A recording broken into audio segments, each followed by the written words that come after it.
Türlü kartışkalarda taratып беремін. Бұл жерде нені көріп отырмыз? Қандай?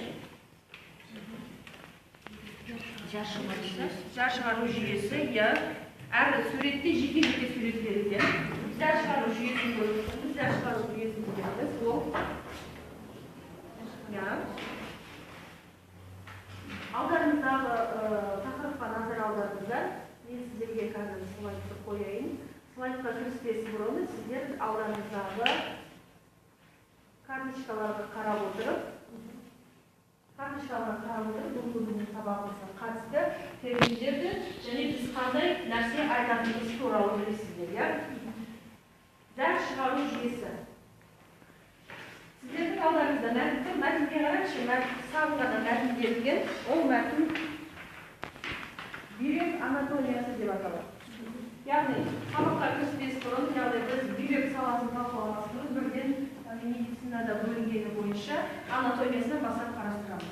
Анатомиясы, физиологиясы және патологиясы. Ой қозғау. Сіздердің ойларыңызды қозғау үшін сіздерге міндетті түрде карточка бердім. Бұл карточкалар сіздерді таратқандағы мақсатымыз сіздердің бүйрек туралы, зәр шығару жүйесі туралы ойларыңызды қозғау. Ой қозғау деп отырғанымыз не? Мен не мақсатта тараттым карточкалар? Ойлау, яғни бүгінгі тақырыпқа сіздердің ойларыңызды жинақтау, пысықтау, яғни бүгінгі біздің барлық әңгімеміз осы бүйректің аясында болатындығын ескерту. Және сіздердің көздеріңіздің алдына осы суреттер жату үшін бұның бір жақсы қасиеті, көзіңіз суретке түсіп кетсе, бүгінгі сабақты бірден есіңізге аласыз. Сіздердің алдарыңызда бүйрек анатомиясы туралы мәтін берілген, мәтінге назар аударыңыздар. Мәтінге қараймыз. Мәтінде таныс емес сөздер бар ма? Таныс емес, қандай сөздер бар мәтінде? Таныс емес сөздер кездестіретін болсақ, күнделікті дағды бойынша бірден өзіміздің глоссарий дәптерімізге жазамыз. Бірден. Егер де таныс емес сөз кездесіп жатса, алдарыңызда, сіздердің алдарыңызда сөздік жатыр, қазақша, орысша, ағылшынша, және адам анатомиясына қатысты ақпарат жатыр. Түсінбеген сөздеріңіз болса, бірден өздеріңіз белгілеп отырыңыздар, сөздеріңізді аралары білеміз.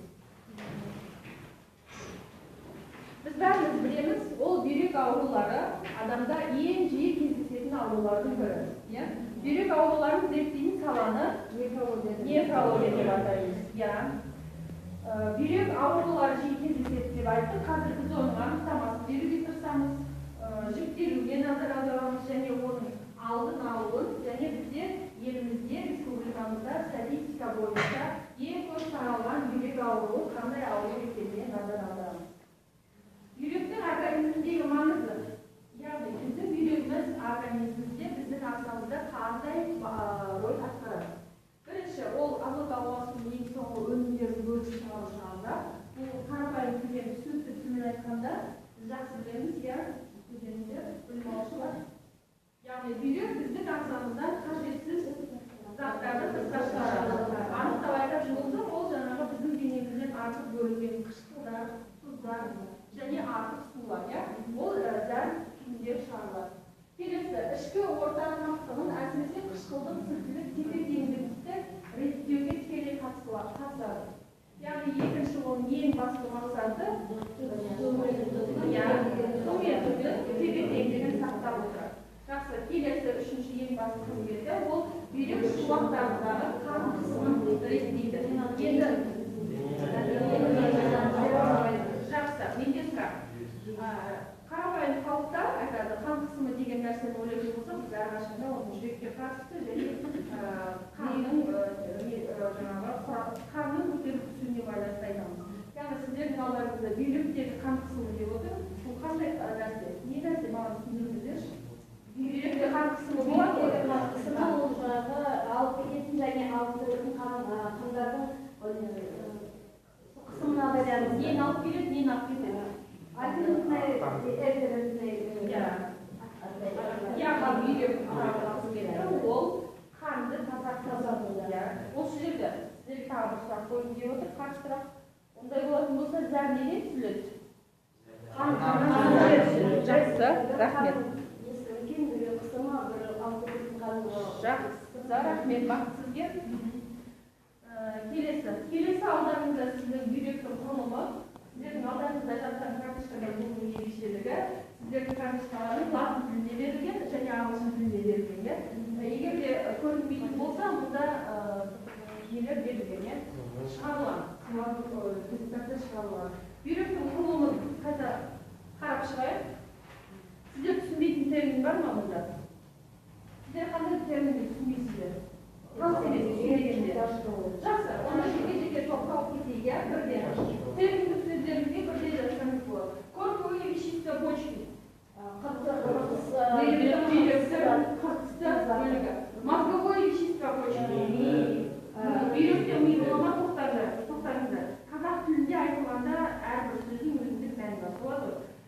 Ми дейтін болсақ, бізде ассоциация ми тек қана біздің сөзімізде. Енді бүйректе ми болады десек, балаларға түсінікті ма? Сонда бұны қалай айтамыз? Мозговое вещество. Бүйректің сырдары. Лоханка. Түбекше. Жақсы, алдымызда карточкаларға қарап отырамыз. Бұл жерде латын тілінде, ағылшын тілінде берілген. Жақсы? Келесі. Мочеточник. Почечная вена.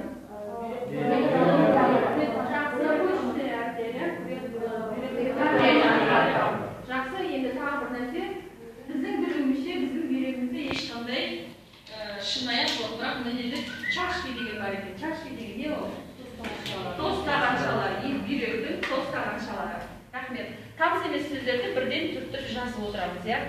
Енді бүйректің анатомиялық қалыпты қызметі және құрылысы. Біз білеміз, бүйректің массасы 260-280 грамм. Оның бүйректің негізгі құрылымы ол не? Нефрон. Бүйректе шамамен қанша нефрон болады? Миллионға жуық нефрон болады. Яғни шумақ капилляры, оның сорылуы, несеп айдауын біз бәріміз білеміз. Енді бүйректің гистологиялық қалпы бұл сіздерге ақпарат үшін беріліп тұр. Бұған тереңге енудің қажеті жоқ деп ойлаймын. Сіздерге қосымша ақпарат ретінде берілді. Сіздер бұны өздеріңіздің жеке бейіндік пәндеріңізде гистологиялық құрылымы және гистологиялық қабатын егжей-тегжейлі қарастырыңыздар. Мынау гистологиялық тұрғыдан алғандағы сурет. Біздің алдымыздағы мен танитын, мен білетін бүйректің суретінен ол басқашалау, кешіріңіздер. Бұны жаңа бүйрек шумағын қараңыз болса, иә, суретін қараңыздар. бүйрек шумағы деген болды ғой сіздерде, иә? Бүйрек шумағының негізгі мембранасы дейді. Енді бұл жерде бүйректің мембранасы оның жаңағы бүйректің құрамындағы заттардың алмасуы және ондағы белоктардан тұрады деген нәрсені айтып берді. Сіздер жақсы білесіздер, иә, дәрігер. Сіздер 4-ші курс студентсіздер, яғни сіздер дәрігерсіздер. Қазіргі таңда сіздер жаңағы клиникада тығыз жұмыс жасап жүргендіктен бұның жаңағы клиникалық тұрғыдағы сипаттамасын сіздер өте жақсы таныссыздар. Енді бүйрек аурулары. Бүйрек ауруларын 1827 жылы Брайт жаңағы атап көрсеткен. Брайттың атауы бойынша бүйрек ауруларының жалпы белгілері ол дененің жалпы ісінуі, дененің жалпы ісінуі,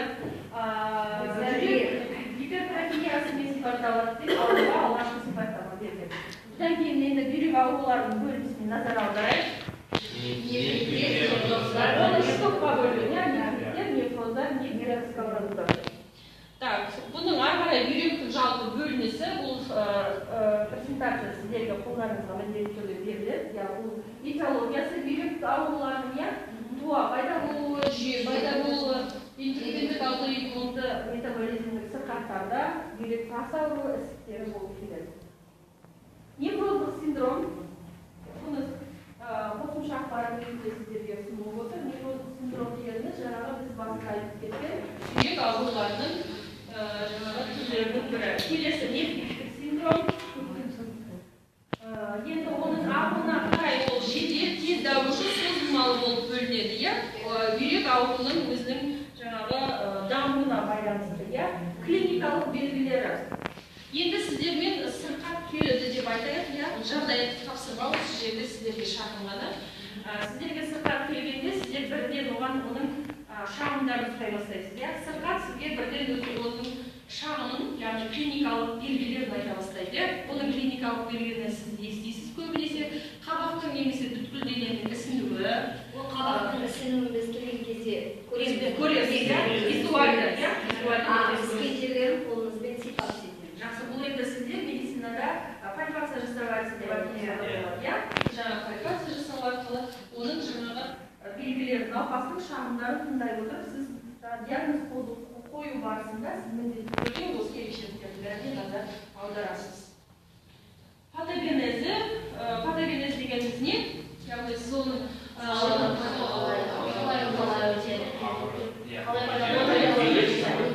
бәріміз сөйлейді, бірден сөйлейді, иә? Бәріміз бірден сөйлейді, түсінбедім. Я Тоғжан? Патогенез дегеніміз ол аурудың пайда болуымен және дамуы, иә, дамуы. Жақсы, рахмет. Келесі. Даму механизмі деп айтып кетті Тоғжан бізге. Пилонефрит. Қазіргі таңда бізде жалпы республикамызда ең көп кездесетін бүйрек ауруларының көбі ол пилонефрит. Пилонефритті былайша айтқанда бұл қандай ауру? Бүйрек тостаған шала, иә? Яғни сіздердің алдарыңызда бүйрек жатыр. Бүйректің суреті қайда? Карточкаңыз қайда? Міне. Так, сіздер көріп отырсыздар, иә? Мына жерде көргенімізде бізде бүйректің бұл жерде пилонефрит деп отырғанымыз бүйректің тостаған шалалары қабылданады. Бүйректің өзі емес, яғни бүйрек тостаған шалалары. Яғни бұл бұндай ара жігін ажыратудың ең басты мақсаты неде? Дәрігерлер. Ем тағайындауда. Дұрыс? Ем тағайындауда. Дұрыс ұтымды ем тағайындалса, яғни біздің науқас тез айығып кетеді. Мынау даму механизмі пилонефриттің. Енді бүйрекке бактерияның түсу жолы назар аударамыз. Студенттер, мына беріліп жатқан слайдты жіті қадағалап мұқият болыңыздар. Себебі қазір сіздер алған ақпаратты пысықтау барысында осы сұрақтардың бәрі сіздерге келеді. Бүйректе бактерияның түсудің үш жолы бар.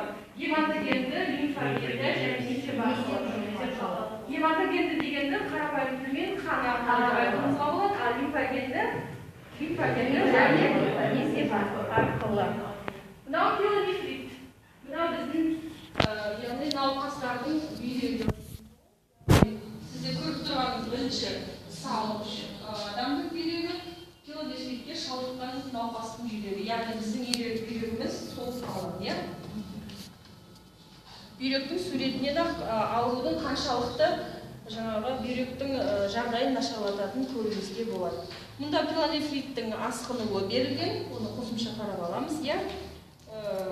Жігі ажыратылған сіздер үшін. Енді бүйрек тасы ауруы, тағы да өте көп кездесетін ауру, бұл бүйрек тасы ауруы. Нефролития деп атады. Бұл бүйректің табақшалары түбекшесінде және немесе бағанда қуықта химиялық құрамы мен пішіні бойынша әртүрлі тастардың түзілуі. Енді сізге науқас келгенде шағымдарын айта бастайды. Сіздер жаңа бастадық, иә? Пилонефритті және бүйрек аурулары бастағанда біз науқастың шағымын тыңдап отырмыз. Сіздер пилонефритпен